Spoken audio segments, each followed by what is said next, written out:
फल यदि पुत्र है तो फलों से लदा हुआ वृक्ष पिता है।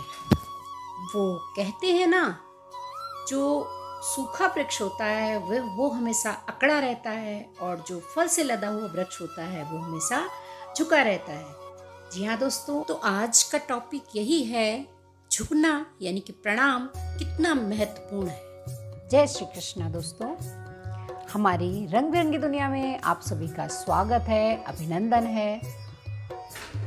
आज मैं आप लोग को एक छोटी सी वीडियो के माध्यम से बताना चाहती हूँ कि प्रणाम की ताकत क्या होती है।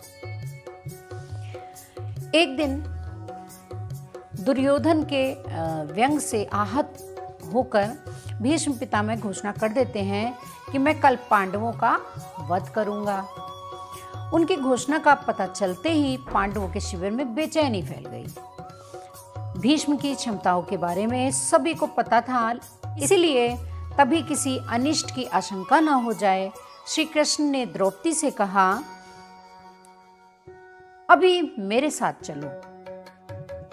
श्री कृष्ण द्रौपदी को लेकर सीधे भीष्म पितामह के शिविर में गए। शिविर के बाहर खड़े होकर उन्होंने द्रौपदी से कहा कि अंदर जाकर पितामह को प्रणाम करो। द्रौपदी ने अंदर जाकर पितामह भीष्म को प्रणाम किया तो उन्होंने अखंड सौभाग्यवती भव का आशीर्वाद दे दिया। फिर उन्होंने द्रौपदी से पूछा कि वत्स, तुम इतनी रात में अकेली यहाँ क्यों आई हो? क्या तुमको श्री कृष्ण यहाँ लेकर आए हैं? तब द्रौपदी ने कहा कि हाँ, और वे कक्ष के बाहर खड़े हैं। तब भीष्म भी कक्ष के बाहर आ गए और दोनों ने एक दूसरे से प्रणाम किया। भीष्म ने कहा, मेरे एक वचन को मेरे ही दूसरे वचन से काट देने का काम श्री कृष्ण ही कर सकते हैं। शिविर से वापस लौटते समय श्री कृष्ण ने द्रौपदी से कहा कि तुम्हारे एक बार जाकर भीष्म पितामह को प्रणाम करने से तुम्हारे पतियों को जीवन दान मिल गया है। ये होती है प्रणाम की ताकत।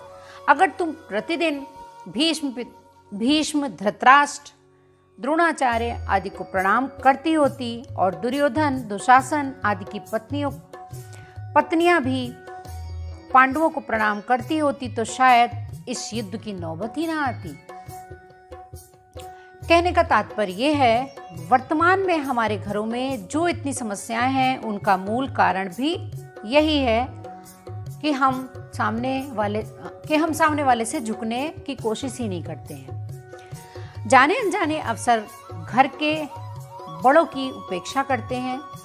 यदि घर के बच्चे और बहुएं प्रतिदिन घर के सभी बड़ों को प्रणाम कर उनका आशीर्वाद लें तो शायद किसी भी घर में कोई भी कलेश ना हो। बड़ों के लिए आशीर्वाद कवच की तरह काम करता है। उनको कोई अशस्त्र भी नहीं भेज सकता। तो सभी से यही निवेदन है कि हमें जितना हो सके झुकना चाहिए। ये होती है प्रणाम की ताकत। प्रणाम प्रेम है, प्रणाम अनुशासन है, प्रणाम शीतलता है, प्रणाम आदर सिखाता है, प्रणाम से सुविचार आते हैं, प्रणाम झुकना सिखाता है, प्रणाम क्रोध मिटाता है, प्रणाम आंसू धो देता है, प्रणाम अहंकार मिटाता है। प्रणाम ही हमारी संस्कृति है। तो कैसी लगी आप लोग को ये छोटी सी वीडियो? अगर पसंद आई हो तो प्लीज़ एक लाइक करिएगा, शेयर करिएगा और चैनल में नया हो तो चैनल को सब्सक्राइब जरूर करिएगा। Thanks for watching.